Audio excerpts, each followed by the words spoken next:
Bonjour Marion, Salut Sophie. je suis contente de te recevoir aujourd'hui pour qu'on puisse échanger un petit peu sur ce que tu peux proposer, les accompagnements que tu peux proposer aux gens et voilà, parler de différents sujets qui te tiennent à cœur et tout particulièrement, je trouve intéressant d'aborder aujourd'hui le sujet du féminin sacré, toutes ces notions-là finalement qui sont pas mal abordées en ce moment, qu'on entend beaucoup parler. Et qui peuvent paraître assez floues, je pense, pour beaucoup. Donc, je pense que de mettre un éclairage sur ça et puis que tu puisses nous parler un peu de, voilà, qu'est-ce que c'est pour toi, qu'est-ce que ça t'a apporté aussi à toi et ton parcours par rapport à ça, je pense que ça peut être intéressant aussi. Donc, voilà, si tu veux d'abord, on peut commencer par faire une petite présentation. Tu vas peut-être nous expliquer ce que tu peux proposer aux gens que tu reçois, en individuel et aussi en collectif. Voilà, pour qu'on en sache finalement un petit peu plus. Ça marche. Donc je te laisse la parole. Merci. Déjà, je te remercie de m'avoir proposé cette interview, qui est un bon exercice pour moi. Et voilà, moi, je suis toujours ravie de parler un petit peu de mon métier, de ce que je propose. Donc merci pour cette mise en lumière et merci de me recevoir dans ton cabinet aussi, qui est un très joli lieu pour permettre voilà, cette mise en lumière. Donc oui, moi je m'appelle, du coup je suis Marion Thur. Je suis thérapeute holistique, on va dire, parce que je travaille avec plusieurs outils auxquels j'ai été formée, qui sont la sophrologie, la danse-thérapie, les soins énergétiques et vibratoires et la lithothérapie. Même si la lithothérapie, ça fait partie des soins vibratoires, mais voilà, en gros, c'est les quatre, ce sont mes outils avec lesquels je travaille. Donc je travaille autant en individuel en proposant des séances aux personnes qui viennent me voir, voilà, parce qu'ils rencontrent diverses problématiques, en les accompagnant sur des soins qui sont relativement intuitifs. Du coup, je vais, en fonction de chaque personne, je vais ressentir un petit peu quelle pratique, quelle méthode lui conviendrait le mieux et voilà, je vais proposer un peu mon chaudron, ma cuisine et faire à l'intuition en fonction de chaque personne qui vient, à part si vraiment la personne a des besoins spécifiques où là on va s'axer que sur une méthode en particulier, mais en général voilà, je propose quelque chose d'assez intuitif. Ça c'est pour l'individuel et après pour le collectif, voilà, je vais aller sur des propositions d'ateliers, sur des temps, donc comme des matinées ou des après-midi, voire des journées, sur des thèmes en particulier, où je vais là aussi mélanger mes pratiques voilà, sur des sujets ou sur les thèmes du moment ou sur des thèmes qui me tiennent à cœur et accompagner de cette manière-là. Comme je peux faire aussi des conférences ou travailler ou intervenir en entreprise, voilà, que ce soit dans le milieu scolaire, par exemple pour de la préparation aux examens ou dans les EHPAD, pour de la sophrologie comme pour de la danse-thérapie ou encore en unité spécialisée Alzheimer où j'ai travaillé aussi en danse-thérapie. Donc c'est vraiment divers et variés mes interventions, mais c'est ça aussi qui moi me parle et m'intéresse, c'est dans cette diversité-là où je m'épanouis et où je me sens le mieux d'offrir ma sensibilité voilà, aux personnes qui viennent me voir et que je rencontre. D'accord. Et du coup, c'est un petit peu par quel biais tu es rentrée dans ce domaine-là? Est-ce que c'est par la sophrologie? Qu'est-ce qui t'a amené finalement sur ce chemin-là à un moment donné? De l'accompagnement. Ouais. Alors à la base, je me suis pas du tout orientée directement dans cette voie-là. J'ai commencé par faire des études, donc un bac L, mais ce qui m'intéressait, c'était la créativité. C'était les arts, c'était le côté graphisme et communication visuelle. Donc j'ai poursuivi avec un BTS, avec une mise à niveau en arts appliqués à Montpellier pendant 3 ans. Où j'ai pu voilà, vraiment épanouir ma créativité à ce niveau-là, être dans le graphisme, l'illustration. Je me suis éclatée dans ces études-là parce que j'avais un côté très créatif qui demandait à être assouvi, épanoui. Donc j'ai commencé par ces études-là. Après j'ai fait une coupure d'1 an où je suis allée au Canada parce que j'avais une soif de découvrir d'autres cultures. Donc je me suis dit, je suis jeune, hop, je pars 1 an, je vais travailler. Je n'ai même pas travaillé dans le milieu du graphisme. J'ai fait plusieurs jobs là-bas en même temps, ce qui m'a permis de voyager, de partir à la rencontre voilà, des Québécois et du Canada, des États-Unis. Et de retour, voilà, riche de toutes ces aventures, j'ai poursuivi dans la communication visuelle à Paris, où j'ai continué un master toujours dans les arts visuels. Et là, une fois que tout ce côté créatif a bien été assouvi, je ne rentrais pas trop dans les normes du travail en entreprise, en fait. J'ai essayé et puis je me suis rendu compte que finalement, cette créativité que j'avais tant envie de déployer, elle était un petit peu coupée parce qu'on me demandait des commandes très précises, parce qu'il fallait rentrer dans des moules sur des projets qui n'étaient pas vraiment épanouissants. Et du coup, je me suis dit, mince, voilà, ça ne me convient pas trop. Puis même le rythme métro, boulot, dodo, travailler toute la semaine avec des horaires, avoir juste le week-end pour me poser et me ressourcer, ça ne me convenait pas. Alors d'une part, j'ai parti en auto-entrepreneuse, en freelance à mon compte. Et d'autre part, j'avais un autre truc qui venait me titiller, me chatouiller, c'était vraiment l'envie de déployer l'aide à la personne. Je développe depuis toute petite une envie d'accompagnement, d'aider avec des valeurs assez humanistes. Et je me suis dit, comment je peux aller dans cette voie-là. Et j'ai commencé par aller à des conférences d'un monsieur qui s'appelle Serge Boutboul, je ne sais pas si tu le connais, oui. Qui a écrit des bouquins, voilà, et c'était des conférences autour de déployer l'être spirituel que vous êtes, déployer vos capacités psychiques et spirituelles. Et j'ai mis le doigt dans ça, plutôt le pied, j'ai commencé par ça et ça a été un engrenage en fait. Je me suis dit, mais en fait ce qu'il propose, c'est des choses que j'avais senties, que j'avais captées. Je me suis dit, oui, on n'est pas qu'un corps de matière en fait, il y a autre chose, il y a des corps subtils et puis au-delà des corps subtils, Et du coup, je me suis laissée happer dans ça, dans cette connaissance de moi-même. Où j'ai travaillé au nettoyage des corps subtils, à une meilleure connaissance de moi, travailler aussi avec les guides, être canal, recevoir, être à l'écoute de mon fort intérieur. Et de fil en aiguille, après diverses formations, je me suis dit qu'est-ce qui pourrait vraiment me convenir, et c'est là où je me suis orientée vers la sophrologie, qui est une méthode psychocorporelle. Et la sophrologie, j'y suis venue parce que petite, j'avais des terreurs nocturnes. J'avais beaucoup de mal à m'endormir parce que je captais des choses qui m'empêchaient de dormir. En fait, ça faisait beaucoup d'informations et tout, dans mon petit être, c'est des choses que je n'arrivais pas à gérer. Et c'est mon père qui venait m'apaiser avec le souffle parce qu'il faisait de la sophrologie en groupe. Et du coup, il me permettait de calmer mes peurs en travaillant sur le souffle, en prenant conscience de venir détendre chaque partie de mon corps grâce à la respiration. Et ça a été mon premier contact avec la sophrologie. Et ça m'a suivie et je me suis souvenue à ce moment-là, je crois que j'ai envie d'aller vers ça. J'ai envie de reconnecter au corps, de pouvoir apaiser les gens, de pouvoir accompagner les gens à travers ce biais-là. Donc je me suis formée à la sophrologie en 2014 à Paris. Et après, de fil en aiguille, j'ai continué avec une formation en soins égypto-esséniens, plus dans l'énergétique, là pour le coup. Formation en Reiki, différents Reiki, pour en venir aux solarisations, une formation sur les solarisations. Donc ça, les solarisations, c'est un peu comme les fleurs de bac, c'est des solutions aqueuses qui captent la vibration d'une plante en fait et qui vont venir travailler sur les corps subtils pour dénouer divers blocages. Donc je me suis formée à ça, à la danse-thérapie et pour terminer à la lithothérapie. Donc ça a été tout un panel, tout un cheminement pour qu'aujourd'hui je puisse mêler un petit peu toutes ces pratiques et au fur et à mesure, en fait, j'ai juste suivi un appel. Au départ, c'était assouvir ma créativité. Je suis allée un peu intuitivement vers ce qui me permettait d'épanouir ça. Après, je me suis dit, là, il me manque quelque chose, je vais aller vers la thérapie. Donc l'énergétique, les thérapies psychocorporelles. Et après, j'avais le lien à la nature aussi qui me titillait, parce que depuis toujours, j'ai un attrait très très fort pour la nature, les éléments, les différents règnes qui la constituent. Et du coup, je suis allée vers le règne végétal d'abord avec les solarisations l'oiseau vert, puis vers les cristaux.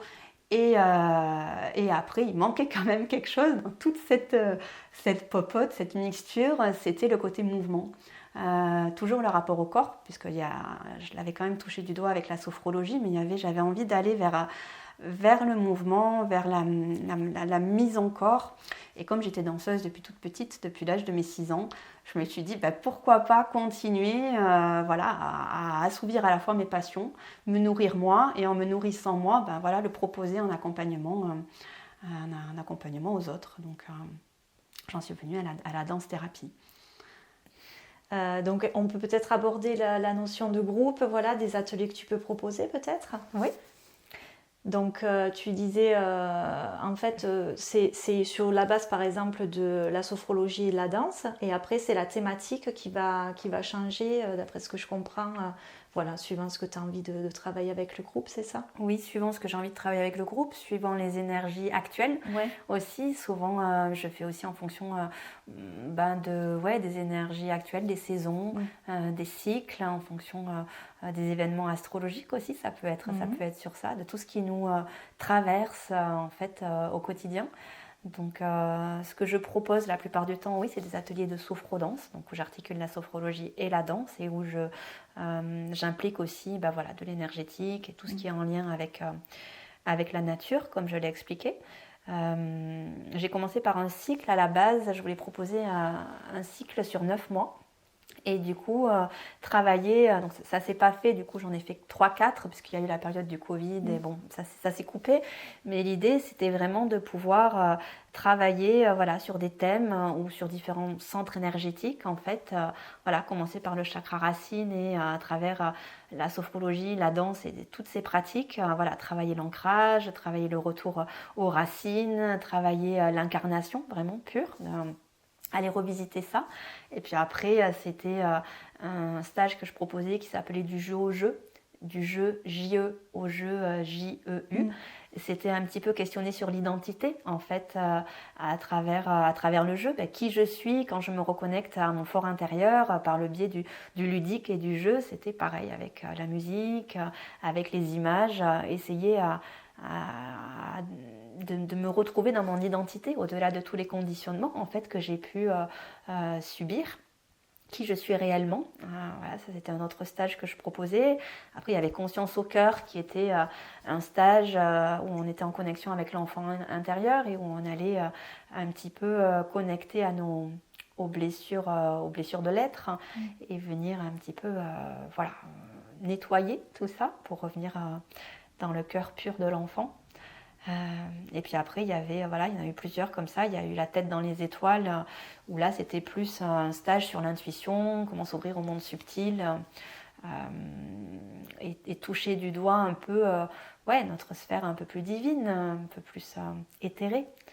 Et partir du principe que si on n'est pas profondément ancré dans le corps, si on n'a pas nos racines profondément ancrées dans la terre, en fait, on ne peut pas s'élever. Et ça aussi...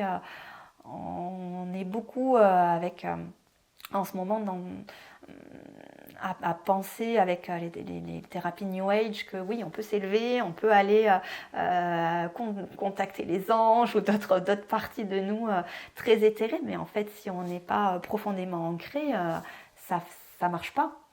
On reste dans tout ce qui est aérien, de l'ordre du subtil, mais on se perd. On peut très vite se perdre dedans. Et ça va vraiment de pair pour moi avec un bon ancrage dans le corps. Et au plus on est profondément dans son corps et ancré à la terre, et au plus on va pouvoir s'élever et aller contacter autre chose, de l'ordre de l'intuition et du subtil. Mais pour moi c'est très important de revenir au corps. Ouais. Voilà. Donc c'est un petit peu... ces ateliers, c'est un peu un cheminement, aider les personnes finalement présentes à cheminer vers elles et sur différents plans et pour finalement enlever un peu des couches de l'oignon à chaque fois sur des blessures aussi qu'il peut y avoir, sur des choses qu'elles ont vécues sur le transgénérationnel, sur plein de sujets finalement. C'est une découverte de soi, quoi. Oui, c'est des rencontres de toutes les parts de soi, en fait. C'est comme si, moi j'aime à penser qu'on est plusieurs nous, en fait, et c'est aller se rencontrer sous différents taxes, sous différentes visions, contacter différentes parties de nous-mêmes et effectivement cheminer vers qui on est réellement en essence. Mais ça passe, comme tu le dis, par clairement être dans son corps. Oui. Être dans son corps et reprendre contact avec tout ce qui se passe à l'intérieur. Et, parce que si on n'est pas connecté, que tu parles de transgénérationnel, c'est vraiment revenir de cette terre, de qui je suis, autant d'un point de vue transgénérationnel que d'un point de vue de l'âme, pour petit à petit se déconditionner. Tu parlais des couches de l'oignon, c'est exactement ça.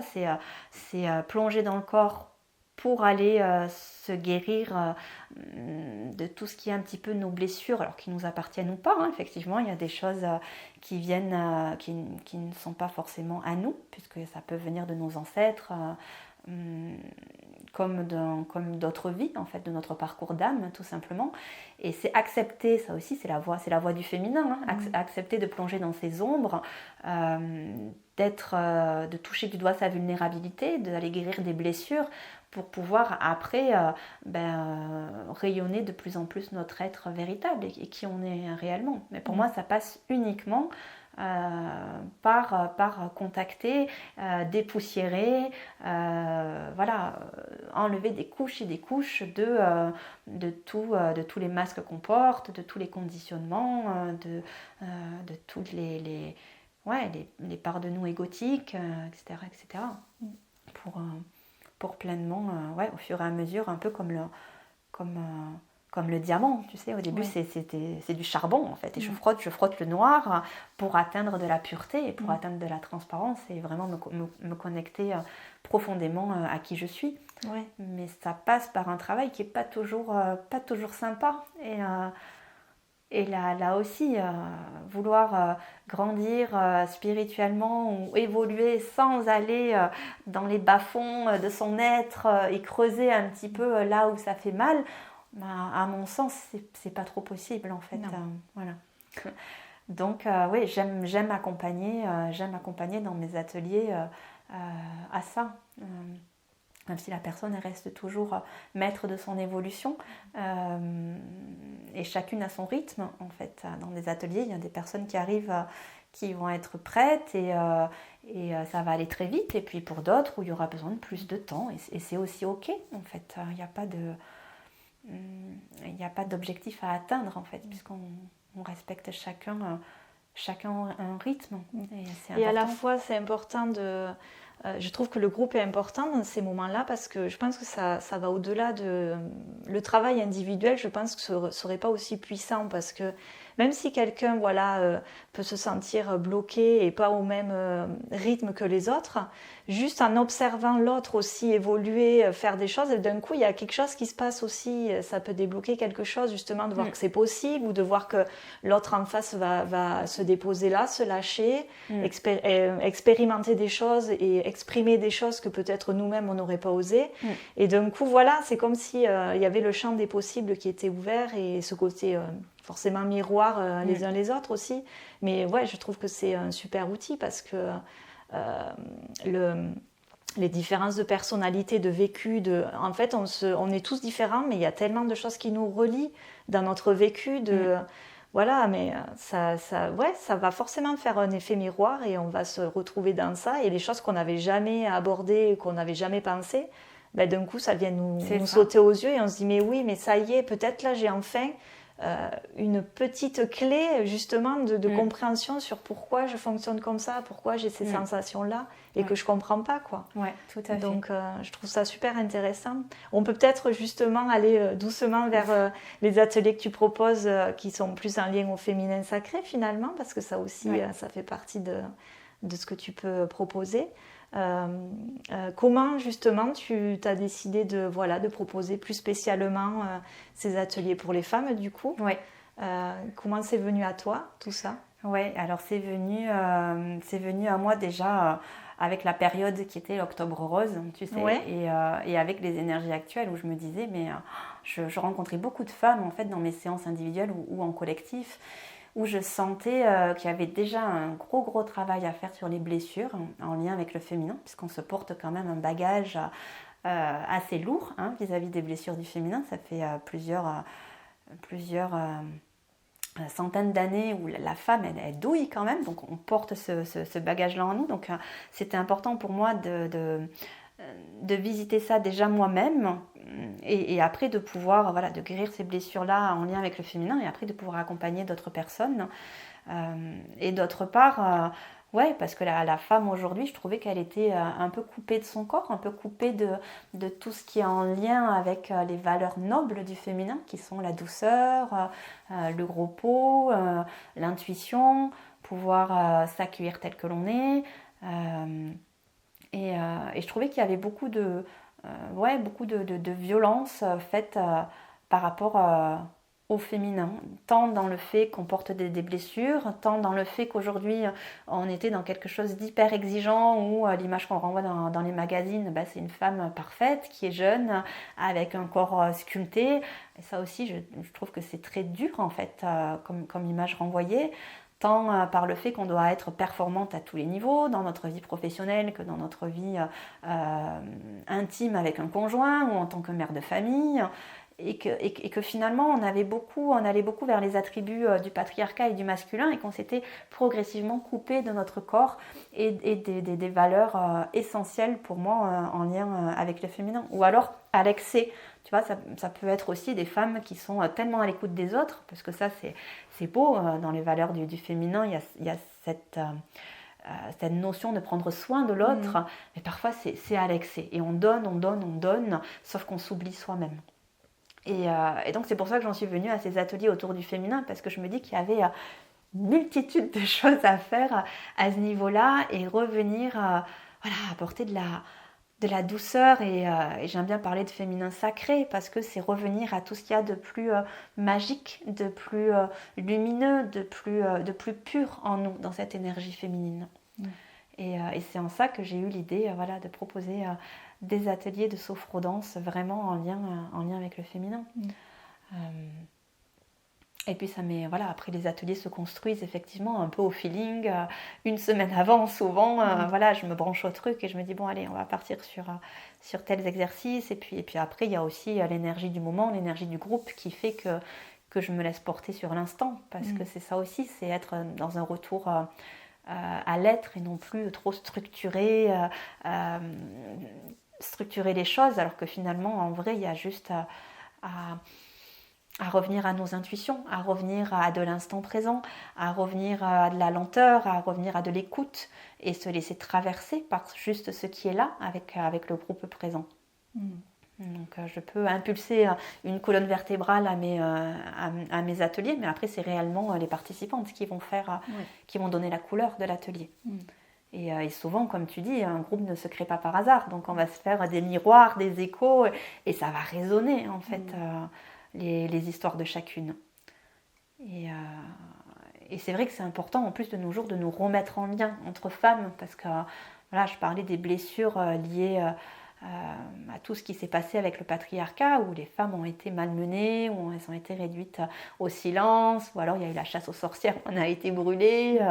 Aujourd'hui, il y a encore beaucoup de femmes qui n'ont pas accès à l'éducation ou qui subissent des violences sexuelles. Enfin, voilà. Et du coup, se retrouver entre nous et revenir dans un lien juste de sororité et de se dire en fait l'autre c'est pas ma rivale, c'est pas quelqu'un dont je dois avoir peur, mais au contraire voir qu'on a toutes des dons, qu'on a toute cette sagesse profonde inhérente à la femme, puisque au début du temps en fait les femmes se regroupaient entre elles. Il y avait le culte de la déesse et elles se regroupaient lorsqu'elles avaient leur lune, leurs règles, pour pouvoir évoquer leur vision, pour pouvoir parler de sexualité sacrée, s'initier entre elles. Et tout ce qu'on a perdu, en fait, il y a cette envie à travers ces ateliers-là de le recréer, en fait, de recréer cette sororité, de revenir à des rituels, de revenir à un côté sacré, en fait, du féminin. Voilà, que ce soit par le toucher, par le fait de se faire du bien mutuellement, d'être comme des sœurs. On n'y est pas toute prête, mais néanmoins, il y a une réelle envie voilà, de se renouer, de recréer ce lien entre nous.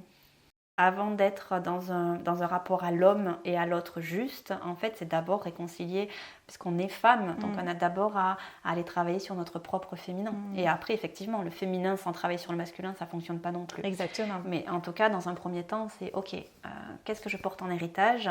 Qu'est-ce qui m'appartient? Qu'est-ce que je peux travailler? Quels sont les liens que j'ai besoin de couper? Qu'est-ce que je peux venir guérir en moi en tant que femme? Qu'est-ce que j'ai envie de nourrir, d'alimenter? Et après, une fois que c'est un peu plus en paix, je vais aller voir mon masculin, qui est mon côté, ma capacité à donner une direction. Parce que par exemple, le féminin, c'est propre au côté créatif. Toutes les femmes sont des matrices, en fait. Elles ont cette capacité à créer, autant à donner la vie, mais à tous les niveaux, en fait, de projet. Mais si ça reste d'un point de vue purement féminin, ça reste dans le côté éthéré. L'homme, le masculin, avoir un masculin fort en soi, ou en tout cas équilibré, ça va permettre de poser les idées, de poser toute la créativité qu'on a dans la matière. Sinon, un pôle qui est uniquement centré sur le féminin et avec un masculin faible, en fait, ça va rester d'un point de vue des idées, mais ça ne va pas se concrétiser vraiment dans la matière. Avoir un masculin équilibré, voilà, ça permet de donner une direction, de savoir là où on va, d'agir dans la matière, de fertiliser en fait les idées du féminin et de pouvoir les mettre dans la matière, les mettre à jour, de pouvoir trancher, d'avoir une autorité juste. Voilà, à tous ces niveaux, le masculin, il est aussi important que le féminin en fait. Et on peut pas. C'est bien de travailler d'abord le féminin, parce que moi j'ai cette sensibilité-là, mais au final, c'est pour après être plus en paix avec l'homme. Parce qu'il y a beaucoup de femmes qui portent encore ces mémoires de trahison, de blessures vis-à-vis de l'homme et qui du coup ont tendance à être un petit peu des amazones, tu vois, être un petit peu castratrices ou à pas forcément laisser aujourd'hui la pleine place à l'homme. Alors que les hommes d'aujourd'hui, ils ne demandent que ça. Les hommes de plus en plus axés dans leur masculin sacré, ils ont besoin d'avoir leur pleine place. Oui, et d'avoir peut-être aussi une compréhension de leur féminin sacré, puisque le féminin sacré et le masculin sacré, ça concerne les deux sexes et on est tous, voilà, c'est important aussi de le rappeler parce que l'équilibre pour l'homme et la femme, il se fait justement dans cet équilibre du féminin et du masculin sacré. Donc, tout à fait. Ouais. Je crois que voilà, chacun de notre côté, on a besoin d'aller se connecter à cette énergie et même l'énergie, comme tu dis, du masculin aussi, une fois que le féminin sacré est bien déployé et complètement en paix, de pouvoir aller se connecter à ce masculin, je trouve que c'est hyper important, effectivement. Et les hommes aussi, je pense, ont besoin de ça, d'avoir les deux pôles qui sont bien harmonisés, quoi, harmonieux. Et équilibré finalement, c'est toujours une question d'équilibre. Tout à fait. Mais c'est vrai que les femmes sont plus initiatrices entre guillemets de ça. Les hommes, ils viennent aujourd'hui, et heureusement. Mais c'est vrai que la femme, on va dire, a pour mission suprême de ramener l'homme au cœur. Et du coup, plus elle va être dans ses valeurs du féminin, et plus ça va permettre à l'homme d'y venir et d'avoir justement lui aussi ce féminin et masculin équilibré. Mais on est un peu précurseur au féminin voilà, de ça entre guillemets. Et c'est vrai que voilà, c'est pour ça qu'il y a beaucoup d'éveil chez les femmes et que les hommes maintenant, voilà, parce que les femmes sont de plus en plus prennent cette place et laissent la place à l'homme, qu'ils y viennent aussi petit à petit, et tant mieux. Et justement, peut-être des groupes après mixtes où les deux pourraient se rencontrer aussi, ça peut être super intéressant. D'ailleurs, j'ai vu qu'il y avait pas mal de groupes aussi d'hommes maintenant qui vont travailler sur tout ça, de leur côté, entre eux. Et ça, je pense que c'est vraiment très très nouveau aussi, parce que d'aller un peu dans ces profondeurs entre hommes, pouvoir observer un peu ces parts d'ombre et ces parts de lumière, et justement ce masculin, ce féminin. Donc je crois qu'on est en train d'ouvrir d'autres portes, c'est vrai. Et oser aller pour les hommes, oser aller vers leur vulnérabilité, parce que là aussi ils ont beaucoup souffert de leur côté. Je parlais des blessures en lien avec le féminin, mais pour le masculin, c'est pareil. En fait, ils ont beaucoup de carcans au niveau de la notion de pouvoir, de l'ego. On leur a toujours dit, il faut être fort, il ne faut pas pleurer, il ne faut pas montrer leurs émotions. Et du coup, ils arrivent avec des cuirasses. Et c'est vrai que ces groupes d'hommes, ça leur permet de venir déposer les cuirasses et tout, contacter leur vulnérabilité. Et c'est très, très beau aussi. Ces groupes d'hommes, et c'est super que ça se mette en place. Ça veut dire qu'une fois chacun, voilà, les femmes de leur côté et les hommes de leur côté, on va pouvoir, effectivement, il va pouvoir y avoir une réunion, et je pense que c'est un temps propice à ça en ce moment. C'est la réunion du féminin et masculin sacré. Ça commence à se mettre en place un peu, parce que chacun reprend sa part de responsabilité et se permet d'être dans des polarités justes et équilibrées. Et du coup, ça peut créer aussi, parce qu'on a uni ce couple intérieur en nous, ça peut créer des couples après qui sont matures et qui ont envie d'avancer main dans la main dans un juste équilibre. Et comment toi, ça c'est... comment tu as été vers ce féminin sacré? Comment tu as senti qu'à un moment donné, tu avais besoin d'aller vers ça parce que quelque chose finalement n'était pas équilibré, quelque chose n'était pas... comment tu l'as expérimenté finalement toi, ce féminin sacré? Je pense que comme pour la majorité des gens, j'étais beaucoup dans la tête. J'étais beaucoup dans un côté, et là aussi j'étais trop dans mon masculin certainement, j'étais beaucoup dans un côté structure, peut-être à avoir envie de manger de la connaissance, tu sais, et puis je sentais que j'étais coupée de mon corps. Par moments j'y retournais avec la danse ou avec la respiration, et puis par la méditation, puisque j'ai beaucoup médité, mais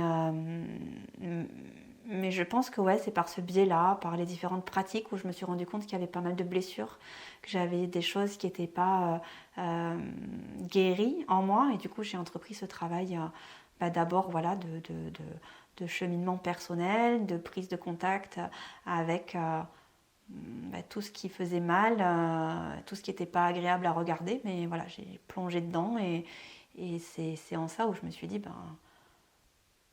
si ça me parle à moi, ça doit parler à d'autres personnes, et de fil en aiguille, je me suis de plus en plus ouverte au féminin, et surtout j'avais une envie de me ressentir vivante, tu sais.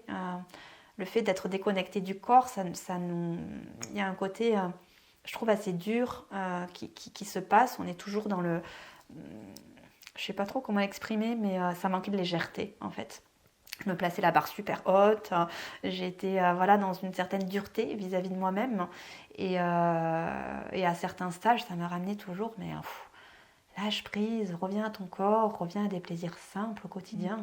Et de fil en aiguille, c'est me reconnecter à ma corporalité, m'accepter telle que je suis, venir mettre des pansements, du baume, de la douceur là où ça faisait mal, reprendre des plaisirs simples du quotidien finalement, parce que ça aussi c'est propre au féminin, juste manger sainement, revenir nourrir son corps d'aliments vivants, s'autoriser à marcher pieds nus, même lors des balades en forêt, même si les autres, tout le monde autour de moi, me regardait.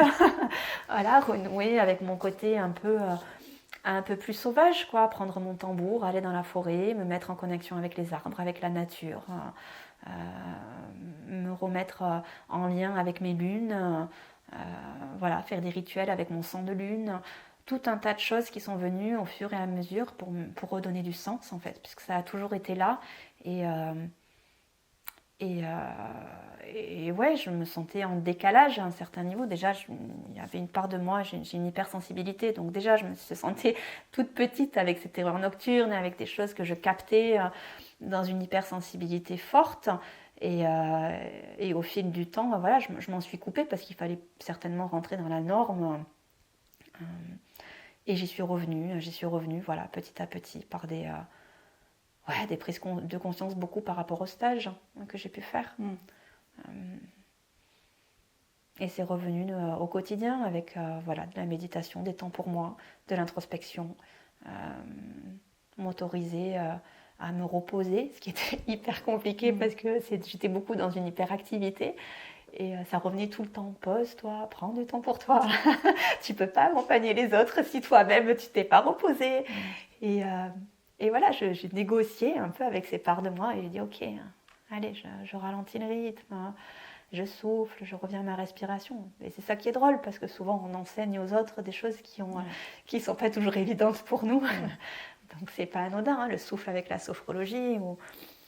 Voilà, ça me ramenait toujours à ok, fais-le aussi pour toi, prends des temps pour toi, de la pratique pour toi. Et aujourd'hui, c'est indispensable en fait pour moi de faire ça dans le quotidien. J'en ai besoin, c'est ma nourriture. Et je ne pourrais pas retourner en ville.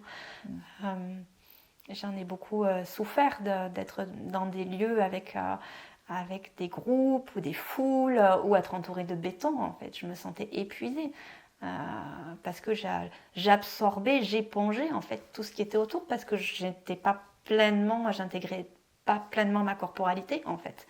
Et j'aime à dire que si on n'est pas dans son corps, c'est que des squatteurs qui habitent en fait des énergies autour, l'énergie des autres, etc., etc. On se fait un peu vampiriser en fait de tous les côtés. Moi j'avais ce côté déjà, j'étais un peu médium, donc j'avais ce côté déjà hyper éponge. Et au fur et à mesure, au plus j'ai habité mon corps et au plus j'ai pu déployer mes capacités qui étaient les miennes, ma capacité de réceptivité, mes dons, et au plus j'ai pu développer l'accompagnement aussi pour les autres. Mais c'est vrai que ça a été un cheminement d'abord de moi à moi, et encore aujourd'hui, ça ne s'arrête jamais. Ça ne s'arrête jamais en fait, parce que ce sont des couches d'oignons qu'on enlève, et après je suppose que ça dépend de chacun. Des parcours d'âme qu'on s'est fixés, mais je sais qu'on est sur Terre pour apprendre, donc il n'y a pas de fin entre guillemets à ce travail sur soi, et c'est chouette quelque part parce qu'on apprend tous les jours, et tous les jours on peut se connecter à ce qui est merveilleux autour de nous. On a souvent tendance à voir le négatif, ou surtout avec les médias en ce moment, une crise sanitaire qui fait que ça nous ressasse beaucoup de négatifs, alors qu'en vrai, mais la vie, c'est un vrai miracle. Le corps humain, c'est un miracle. La nature est un miracle. Et si on arrive juste à le voir et à faire naître cette gratitude et cette vision autour de nous, mais c'est un cadeau, en fait. Mais c'est pas évident tous les jours. Voilà. Je pense que la vie, c'est ça, c'est surfer sur les vagues et accepter que parfois c'est dur et on fait du mieux qu'on peut, et parfois on arrive à toucher des petites pépites en fait au quotidien, et c'est vrai que ça aussi j'aime beaucoup le proposer dans mes stages, de par ce regard intérieur, c'est se reconnecter à tout le précieux de ce qu'on est, se reconnecter à nos qualités, se reconnecter à nos dons, et se détacher en fait de tout ce qui peut être négatif, redondant, un peu toxique, ou dans l'hyper-performance, tu sais, c'est se dire mais en fait tout est déjà là, et il y a juste à souffler et prendre le temps d'apprécier et d'être fier de nous, parce que là aussi on est beaucoup à voir ce qui ne va pas, ou à être dur envers nous-mêmes, et là, le féminin c'est ça aussi, c'est revenir à de la douceur pour nous, revenir à plus de compassion pour nous-mêmes. Et si on est dans cette compassion pour nous, sur nos failles, nos vulnérabilités, eh bien on va être en mesure de les déployer pour autrui. En fait, c'est toujours dans ce sens-là, et pas l'inverse. Et la femme, aujourd'hui, il me semble, alors l'homme aussi, mais encore plus la femme, j'ai l'impression que du fait qu'elle ait été dans ce don à l'autre, dans ce prendre soin de l'autre, il y a un peu le besoin de retrouver un égoïsme sain, tu sais, de vraiment reprendre soin de soi, et revenir à plus de douceur en fait vis-à-vis de son corps, vis-à-vis de tout ce qu'on réussit au quotidien, en fait, à tous les niveaux. Donc être fier de soi, je pense que c'est hyper important. Et c'est un cercle vertueux aussi, tu sais, plutôt que de voir ce qui ne va pas, on va apporter l'énergie dessus, on va concentrer l'énergie, et puis ça va avoir tendance à nous happer en fait négativement. Alors que si on se projette le matin en se réveillant en se disant waouh, mais en fait, je suis vivant, je suis un corps intelligent, j'ai la nature autour de moi, j'ai un toit au-dessus de ma tête, j'ai de l'eau à boire, j'ai accès à l'éducation, j'ai accès aux médicaments, aux soins, j'ai accès, alors, outre les médicaments, à toute la nature autour de moi, qui est le meilleur médicament qui soit. Ben, rien que si on a accès sur ça, mais waouh, c'est déjà un cadeau. Et ça nous fait monter notre taux vibratoire. Et du coup, on peut rayonner, se reconnecter davantage à qui on est. Et on peut rayonner autour de nous. Et en rayonnant, je pense, soi-même, en étant dans notre propre souveraineté, et ben on peut amener aussi les autres par l'exemple, en étant juste nous-mêmes, à eux aussi toucher du doigt ça. Et petit à petit, emprunter peut-être ce chemin-là, eux aussi. Mais à mon sens, voilà, le réveil, il se fait d'abord individuellement, et puis après, par ricochet, voilà, une conscience collective. Et c'est chouette parce qu'aujourd'hui, on est de plus en plus à aller vers ça. On est dans un cycle, dans une ère où il y a un réel éveil spirituel. Et oh, combien ça fait du bien, quoi. Il était temps. Ouais. Moi, je sais que ce qui m'a beaucoup aidée aussi, c'est me reconnecter au cycle menstruel, tu vois, à ces lunes qui arrivent et que parfois c'est compliqué, parfois c'est pas très bien réglé justement. Et en même temps, il y a des moments où on est plus fatigué que d'autres et finalement accueillir ça et que peut-être ces moments-là, de le prendre, que c'est pas là où on va être le plus actif et où on va faire des millions de choses et accepter aussi que c'est comme ça. Ouais. Parce que je crois qu'il y a ce côté énergie masculine qui a pris le dessus sur les hommes et sur les femmes dans notre société où on doit être tous à fond tout le temps, quoi. Mais nous, c'est pas possible. Physiquement, c'est pas possible. Exactement. C'est même pas une question de volonté où à un moment donné, on peut pas oublier qui on est, comment on est fait, quoi, comment on est faite. Et ça, je trouve ça vraiment important de...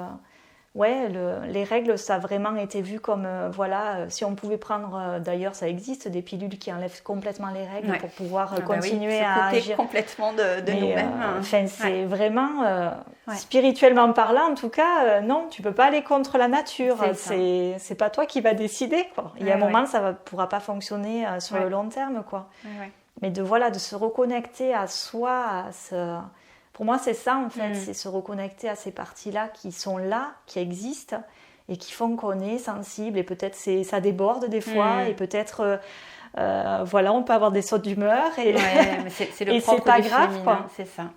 Oui, tout à fait. C'est le propre du féminin, effectivement, en tant que femme, c'est revenir dans notre féminin sacré, c'est revenir en lien avec notre nature cyclique, en fait. Et effectivement, on a des lunes, et quand on apprend à suivre le courant au lieu de, autant prendre des pilules, ça a ses bénéfices. Hein, on n'est pas du tout en question ça. Mais parfois, ça peut, ou alors être en activité au moment de ces lunes, parce que comme tu dis, on va toujours être dans la performance, dans le faire, dans l'action. En fait, on se coupe de notre nature essentielle de femme. Et la femme, effectivement, elle a ces cycles qui sont qui lui permettent à des moments donnés d'être au summum de sa puissance et là où elle peut être en activité et faire des projets, qui est le moment de l'ovulation, chercher le mot, de l'ovulation, et à d'autres, en fait, au moment des lunes et des règles, justement, c'est le temps où on va venir se reposer, éviter d'être en lien peut-être avec l'extérieur, de faire trop de manifestations qui vont nous prendre de l'énergie, parce que déjà, on est en nettoyage intérieur. Et donc, si on va à contre-courant, ça nous donne que tout le mois suivant, on risque d'être fatigué. Donc, c'est petit à petit, se remettre dans cette conscience-là, de se dire, j'ai ces cycles-là et c'est beau parce que souvent on associe les lunes aussi à les règles, le sang à quelque chose de sale, alors qu'en fait c'est réellement sacré. Avant, dans les premières, il y a très très longtemps, je parlais des prêtresses, avant on utilisait le sang pour faire des rituels et c'était beau, vraiment, il y avait cette notion noble d'avoir du sang qui servait... qui n'avait pas été fécondé, entre guillemets, et du coup, on le redonnait à la terre, naturellement. Et il y a des proverbes amérindiens qui disent que le jour où les femmes redonneront le sang de leur lune à la terre, eh bien, la terre ira mieux. Donc, il y a quelque chose vraiment de très pur dans le sang des règles. Et ça, c'est c'est vrai qu'il y a tout un reconditionnement à faire à ce niveau-là, comme par exemple célébrer les premières lunes pour les jeunes filles, faire des rituels. On peut faire de très jolies choses autour et surtout revaloriser ces lunes qui nous permettent d'être des femmes, d'être qui on est et d'avoir aussi plus, en tout cas, une intuition plus aiguisée quand on a nos lunes.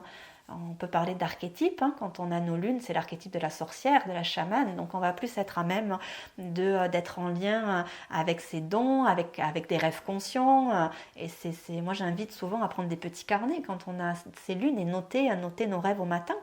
Parce que ça va nous donner plein d'infos, c'est là où on est le plus réceptive en fait. Donc c'est une période qui au contraire, on lui fait beaucoup de mal, mais elle devrait être revalorisée vraiment comme telle.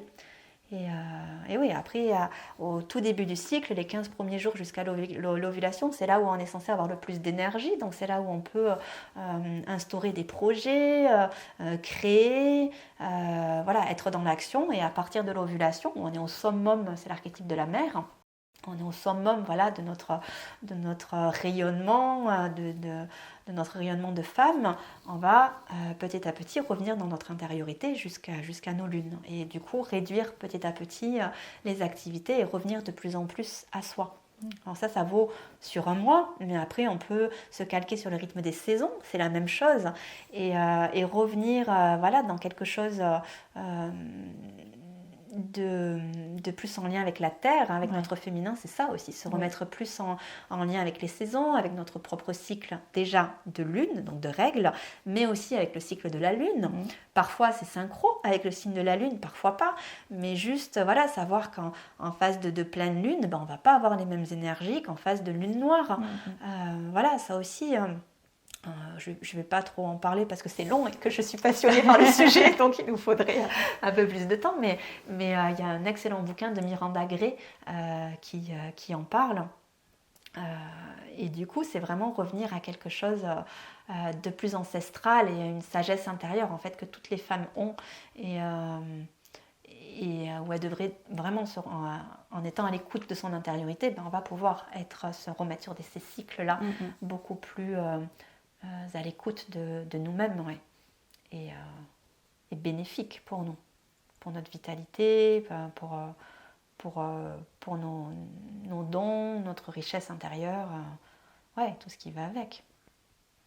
Je propose aussi des ateliers, on parlait de la sophrodance et des ateliers autour du féminin et là j'avais envie aussi, ça m'appelait fort de faire des ateliers pour se remettre, que j'ai intitulé Au rythme de la terre, des ateliers c'est le versant un peu plus chamanique où on va pendant ces après-midi qui sont calqués aussi, qui sont en même temps avec le cycle des fêtes païennes, qui s'harmonisent avec les fêtes païennes et celtiques, où on va se remettre pendant des après-midi déjà en lien les uns aux autres et à nouveau à l'écoute de notre intériorité, à l'écoute de la nature, des rythmes, des saisons, des minéraux, des végétaux, de notre part instinctive, animale en fait, qui est toujours là.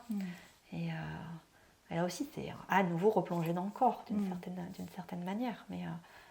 Mais c'est vrai que je trouve qu'aujourd'hui, c'est indispensable de revenir à plus de lenteur et de revenir à cette écoute intérieure et revenir tout simplement des êtres humains. Qu'on soit homme ou qu'on soit femme, en fait. Revenir à des cycles naturels. Et au plus on sera dans cette énergie-là, et je pense qu'au plus la Terre ira mieux aussi. C'est parce qu'on s'est complètement déconnecté d'elle et de nos corps par extension, enfin de nos corps et par extension de la planète, qu'elle va si mal en fait, qu'il y a autant de cataclysmes ou de choses d'un point de vue mondial qui se passent. Je pense que c'est... ça c'est mon point de vue, mais je pense que c'est intrinsèquement lié à tout ça. Oui, c'est que le miroir de ce qu'on est devenu, quoi, finalement, chacun à notre échelle, quoi. Ça va se projeter à l'extérieur. Et couper vraiment de nous. Mais je pense quand même que là, ça bouge. Je On pense va aussi. vraiment vers une écoute à nouveau de notre corps et de la nature. Donc, tant mieux. Je voulais aussi te demander, justement, par rapport au féminin sacré, Tu es une jeune maman, du coup, d'un petit garçon. Comment, voilà, est-ce qu'il s'est passé quelque chose, le fait de la maternité? Parce que je pense que ça peut parler à plein de personnes aussi, et de se dire que, voilà, une fois qu'on est mère, peut-être c'est encore différent, on se connecte à d'autres choses, et peut-être notre façon de voir le féminin sacré peut être aussi chamboulée, je ne sais pas. Comment, voilà, tu as vécu ça dans ton féminin, finalement? Oui. Alors moi, ce qui m'a beaucoup interpellée, effectivement, je suis maman d'un petit garçon qui a 20 mois demain. Et ce qui m'a beaucoup interpellée, déjà, c'est le rapport à la grossesse. Le rapport à la grossesse qui, pour moi, a été, est en général surmédicalisé. Avec, pareil, là aussi, un côté hyper contrôlant du corps médical, des analyses qu'on devait faire. En fait, j'avais l'impression qu'on considérait la grossesse comme une pathologie. Oui. Tu sais, tu es enceinte, oulala, tu dois pas manger ci, tu dois pas manger ça, tu dois plus faire ci, tu dois plus faire ça. Et là aussi, j'ai la sensation qu'on était complètement déconnecté en fait de notre corps, parce qu'en étant une femme et en étant à l'écoute de son corps, on peut sentir en fait ce qui est bon ou pas pour nous de manger, ce qui est bon ou pas de faire. Et au final, voilà, moi j'ai choisi un accompagnement avec une sage-femme qui est formidable, qui faisait sur un projet d'accouchement à la maison, donc sortie du cadre là aussi de la clinique. Et du coup, je suis vraiment allée dans cette écoute-là de moi-même, et du coup vraiment en lien avec le féminin. Et ça a été chamboulant, bouleversant, mais du coup terriblement enrichissant au fil des mois, de sentir ce petit être grandir, d'être en connexion avec lui d'âme à âme très tôt, en fait, dès les premiers mois. Et ouais, c'est vrai qu'il y a une sensation de toucher encore un autre aspect du féminin, qui est celui de porter la vie. C'est juste, là aussi, on parlait de la magie, du miracle de la vie. Moi, j'ai trouvé ça extraordinaire que de pouvoir se dire la femme, elle a de quelques cellules, en fait, ça grandit et ça devient un petit embryon et puis un être humain. Et puis, il y a tout ce cheminement après de l'accouchement. Et là aussi, il y avait des aberrations à mon sens. C'est pour ça que j'ai choisi un chemin d'accouchement à la maison, parce que le fait de devoir accoucher en clinique dans un environnement hyper médicalisé, aseptisé, avec des personnes que tu connais pas, avec des gens qui rentrent, qui sortent, les lumières des néons plein pot.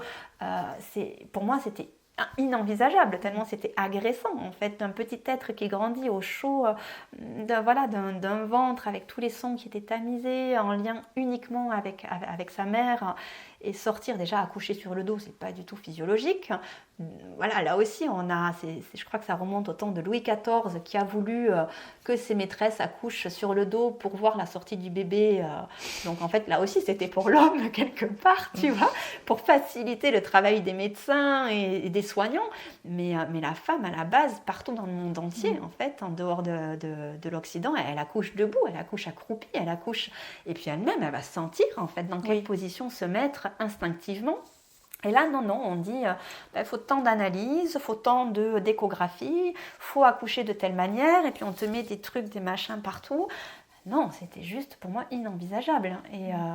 Et du coup, j'ai emprunté ce chemin qui pour moi était beaucoup plus doux, d'avoir cette écoute à moi-même, beaucoup moins d'analyses médicales, avec les analyses indispensables. Mais après, ma grossesse s'est bien passée. Oui. Donc, j'ai pas été obligée de faire des examens complémentaires. Mais en tout cas, il y avait vraiment un repositionnement là aussi, il me semble, qu'on doit avoir au niveau des grossesses, et redonner les pleins pouvoirs à la femme, quoi, lui dire tu es capable d'enfanter, même sans péridurale. On dit beaucoup, moi j'ai été confrontée à beaucoup de mamans autour de moi, quoi, tu vas accoucher sans péridurale, mais pourquoi? Tu as envie de souffrir? Je dis non, je pense que juste que j'en suis capable, et que je peux gérer la douleur par le souffle. Et bon, évidemment, il est conseillé d'être accompagné par diverses techniques pour gérer la douleur, mais je pense que n'importe quelle femme peut le faire en fait. Et après, ce sont des choix personnels. Je ne vais pas juger une personne qui a envie d'accoucher à l'hôpital avec péridurale ou sans. Mais c'est juste qu'il y a d'office, on nous dit, un accouchement, ça doit se faire ici, de telle manière, dans telle position, avec péridurale, parce que sinon tu vas trop souffrir. Et rien que ça, en fait, j'ai trouvé j'ai trouvé que c'était un peu trop directif et de se dire en quoi on redonne les pleins pouvoirs à la femme. Depuis des millénaires, elle accouche, depuis des millénaires, ça fait partie de sa sagesse intrinsèque, de sa capacité à donner la vie. Voilà, pourquoi on se fait tant, entre guillemets, embrigader par ses peurs, par le côté pathologique, par la peur qu'il arrive quelque chose au bébé. Donc, après, je ne parle pas des grossesses à risque. Bien sûr, tout à fait. Évidemment, la science, elle a fait d'énormes progrès, ce qui a permis de sauver des mamans avec des hémorragies après ou de sauver des bébés. C'est formidable, mais juste, là aussi, on a été, à mon sens, dans un côté trop extrême, en fait. C'est la médicalisation. Oui. Et du coup, de revenir aussi à une confiance du corps, à une confiance en nos capacités de femmes à pouvoir donner la vie. Et même au-delà de celle qui porte la vie et qui accouche, il y a un côté où la femme, dans son rôle archétypal, elle doit donner naissance. Tu sais, ça aussi, c'est un des bébés du patriarcat. Alors que les bébés, ils peuvent être d'une multitude de manières. Une femme qui n'a pas envie d'avoir d'enfants, elle peut porter une entreprise, elle peut porter d'autres projets. Et ça n'en est pas moins une merveilleuse maman, mais à d'autres niveaux. Oui, tu vois. C'est vrai que l'archétype de la mère, en tout cas, il va être vu que sous cet angle-là, finalement. Exactement. Ouais. Et ça aussi, je trouve que c'est important vraiment de redonner les lettres de noblesse à la partie mère de la femme, mais à d'autres niveaux. Comment je vais prendre soin des autres. Ça aussi, c'est juste être dans notre polarité de mère, mais différemment. Bon, j'ai un peu balayé là, je me suis laissée emporter. Je trouve que c'est intéressant aussi de pouvoir dire que c'est possible de pouvoir avoir une grossesse différente et accoucher différemment, tout en étant encadré par une sage-femme, parce que c'est quand même assez, je pense... cadré, important. Il y a quand même un cadre, mine de rien, mais de dire que c'est possible et de pouvoir entendre que c'est possible et que peut-être en cherchant dans sa région une sage-femme qui fonctionne avec ça, c'est intéressant de l'entendre aussi, parce que finalement montrer que ça existe, c'est important, je trouve. Oui, et redonner de la confiance en les femmes, de leur dire en fait c'est possible. Vous pouvez vous préparer, parce que du coup il y a une multitude là aussi de méthodes pour apprendre à gérer le stress, à gérer la respiration, à se projeter positivement dans la naissance, donc en lien avec la sophrologie, mais d'autres. Il y a l'autonomie aussi qui permet d'être en lien avec le bébé et aussi d'intégrer le papa, parce qu'aujourd'hui là aussi le père il est souvent mis de côté, alors qu'il a sa pleine place autant que la maman. Du coup, il y a tout un tas de méthodes qui peuvent accompagner à ça, si on a peur de souffrir, ou si on n'ose pas tout à fait passer le cap de l'accouchement à la maison. Il y a des possibilités. Des maisons de naissance, aussi. Il y a entre les deux. Il y a des justes milieux. Ouais. C'est vrai que mon projet à nous, il était un peu radical, et au final, j'ai quand même accouché à la clinique, donc d'accord, ça ne s'est pas concrétisé jusqu'au bout. Donc on a accueilli les événements...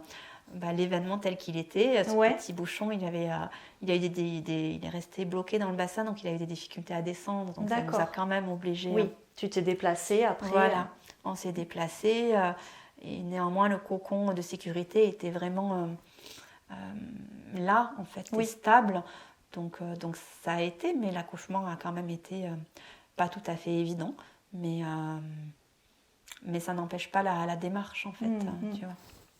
Et surtout que même si on projette quelque chose, là aussi, l'idée de se laisser porter, que souvent c'est là où on fige le plus les choses, que ça ne se passe pas forcément tel qu'on l'avait imaginé. Et ça fait partie de la vie aussi. Et c'est justement surfer sur le courant de la vie que de se dire, je fige rien. J'aimerais que ça se passe comme ça, mais en même temps, je ne m'y attache pas parce que ça peut se passer autrement. Et l'essentiel reste que je crée ce cocon de sécurité avec mon bébé, avec le papa, et que dans tous les cas, peu importe où l'on est, je peux rester connectée à ce lien de cœur à cœur, en fait, malgré tout ce qui peut se passer dans une naissance. Mais voilà, on n'est pas resté, on est parti le lendemain de la clinique et j'ai dû un peu me battre avec tous les instruments, les personnes qui voulaient me poser les instruments, parce que j'étais une vraie louve là.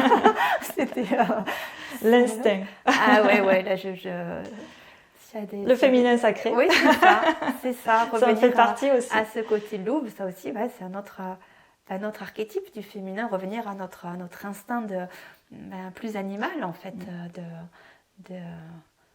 c'est le pur, c'est vraiment le pur du féminin sacré, de la femme en fait. L'archétype de la femme, c'est revenir à ce côté sauvage en fait, à cet instinct en fait qu'on porte en nous. Et là aussi, il a été beaucoup diabolisé, enfermé, mis à mal, mais aujourd'hui, je pense qu'il n'y a aucun danger à le laisser ressortir, même si avant ça pouvait être dangereux. Aujourd'hui, on peut clairement rugir, hurler à la lune, jouer du tambour. Mais ça demande quand même de se le permettre et de se l'autoriser et de lâcher, quoi. De se dire que c'est possible. Hein, parce que c'est pas simple quand même de se laisser aller à ça. De se laisser aller au chant, de se laisser aller justement à des choses où il faut qu'on ait une certaine retenue quand on est avec des gens ou même seul, finalement on se met des retenues alors que même seul dans la forêt c'est parfois difficile de se dire allez je peux crier un bon coup, personne ne m'entend. Voilà, c'est vraiment des trucs qu'on se crée et que il y a besoin de se laisser aller, quoi. Ouais, c'est un cheminement, et là aussi s'écouter, se respecter, aller à son rythme. Mais c'est en ça où les cercles de femmes ou les stages comme ça en collectif, c'est aidant. Parce que du coup, à plusieurs, quand il y en a une qui ose, l'autre derrière va se mettre aussi à oser. Et c'est bénéfique. Et on s'entraîne en fait les unes les autres. Et c'est chouette dans ce sens-là. Mais ça peut être un chemin, mais je pense qu'on le porte quand même tous, plus ou moins en nous. Oui. Et qu'il suffit, parfois de pas grand-chose pour se le permettre. C'est vrai. Et c'est des petites choses en fait, ça peut être des petites choses aussi au quotidien, c'est pas forcément des choses extraordinaires. Ça peut juste être marcher pieds nus, des petites choses comme ça, quoi. Je crois que c'est aussi, comme on disait par rapport à la lithothérapie tout à l'heure, c'est sortir aussi des idées, de la théorie, de le féminin sacré, c'est ça, on fait des rituels, on fait ça. Non, c'est vraiment trouver qu'est-ce que c'est pour nous, ce féminin sacré, qu'est-ce que c'est qui nous relie à ça. Et ça, c'est personnel aussi, donc il y a des outils qui vont marcher pour certaines et pour d'autres, non. Et je crois que c'est important aussi de ne pas se figer sur ça, parce que des fois, on peut se dire, non, en fait, j'y arrive pas, c'est pas fait pour moi. C'est peut-être que c'est juste le rituel ou la visualisation qui n'est pas la bonne ou la vibration qui n'est pas la bonne. C'est juste des petits détails des fois, c'est juste trouver ce qui nous correspond à nous chacune, parce que pour le coup c'est très individuel, quoi. Même si c'est c'est une énergie, ce féminin sacré, mais à la fois c'est quelque chose de très individuel. Oui, et puis comme tu dis, on est toutes différentes, donc on va tous l'aborder d'une manière différente en fait. Et c'est aussi ça, le féminin, c'est savoir écouter, ok, ça résonne pour moi, ça non, faire le tri de ce qui résonne pour moi ou pas, et toujours y aller à son rythme, et toujours ressentir, ok, ça, je sens que ça s'ouvre au niveau du cœur, ça me parle, je vais aller vers là. Et il n'y a pas de chemin prédéterminé, c'est... Chacune, une ça va être le mouvement, l'autre ça va être le chant, une autre peut-être le dessin, une autre peut-être la nature, je ne sais pas, mais oui, à chacune de trouver sa voie et son médium qui va vraiment lui permettre d'être plus à l'écoute d'elle-même, puisqu'au final c'est ça, il s'agit de ça, d'être plus à l'écoute de soi. Et pour finir, je voulais te demander, est-ce que dans ton parcours, est-ce que tu as vécu quelque chose d'extraordinaire? Alors ça peut être dans le féminin sacré ou pas, mais en tout cas sur ton chemin spirituel finalement, est-ce qu'un jour il y a quelque chose que tu as vécu et qui a marqué ta vie finalement à jamais? Ce qui me vient là tout de suite, c'est une expérience un peu transcendantale, on va dire, que j'ai vécue lors d'un stage avec une super thérapeute qui s'appelle Carole Salter, qui proposait un stage qu'elle avait intitulé Chant et danse de l'âme, ou Danse et chant de l'âme, je ne sais plus. Et en fait, ce qui m'est venu à un moment donné du stage, donc sa mission à elle, comment elle l'intitulait, c'était de réveiller les prêtresses oubliées. C'était de considérer, de réveiller des mémoires anciennes en nous, que certaines femmes portent en elles. Et du coup de se laisser porter, que ce soit à la fois sur la musique ou à travers la voix. Et à un moment donné du stage, il y avait une proposition d'aller explorer des émotions donc propres aux blessures du féminin, qui étaient la tristesse, la colère, et pas que les blessures, puisqu'il y avait un groupe joie aussi. Et le but, c'était de faire un cercle de femmes, donc de se mettre en cercle, de se laisser porter par des chants, et de soutenir les femmes qui allaient venir au milieu du cercle, travailler sur leurs blessures, ou en tout cas laisser jaillir ce qui devait jaillir. Et à ce moment-là, du coup, quand c'était à mon tour d'être au milieu du cercle et portée par le chant des femmes autour, qui étaient aussi des chants intuitifs, ce qui m'est arrivé, c'est qu'il m'est venu un langage, en fait. Il m'est venu quelque chose, je me suis vue me mettre à genoux juste un langage, une espèce de truc qui a jailli, mais vraiment du trip, quoi, des tripes qui étaient vraiment viscérales, et je me suis mis à parler ce langage-là, vraiment, et puis c'était long, hein, c'était un langage complètement inconnu, qui avait ni queue ni tête, mais c'était un langage, je pense, très ancien, ancestral, et j'ai pas cherché à comprendre plus, parce qu'après ça serait y mettre du mental, et je pense qu'il y a même pas, que j'aurais même pas les réponses, mais c'était un espace vraiment hors du temps. Je sais même pas combien de temps ça a duré, mais juste le fait de me sentir pénétrée par cette énergie-là, qui certainement m'appartient, tu vois, mais qui remontait, j'avais l'impression que ça remontait de la nuit des temps, et que ça avait juste besoin de jaillir comme ça, comme une cascade, et je me suis mis, voilà, à parler ce langage-là, et c'était plus moi, en fait, j'avais plus connaissance de l'espace-temps, j'avais plus accès même à mon corps, quoi. C'était comme s'il y avait une entité qui était venue, c'était certainement une part de moi, mais en tout cas, voilà, je me suis retrouvée à parler, je sais pas combien de temps ça a duré. Donc, c'était assez incroyable de vivre ça. Alors, je la reconnecte, cette sensation-là, parfois au tambour, quand je chante, parfois ça vient avec mes chants intuitifs, mais pas d'une manière aussi intense.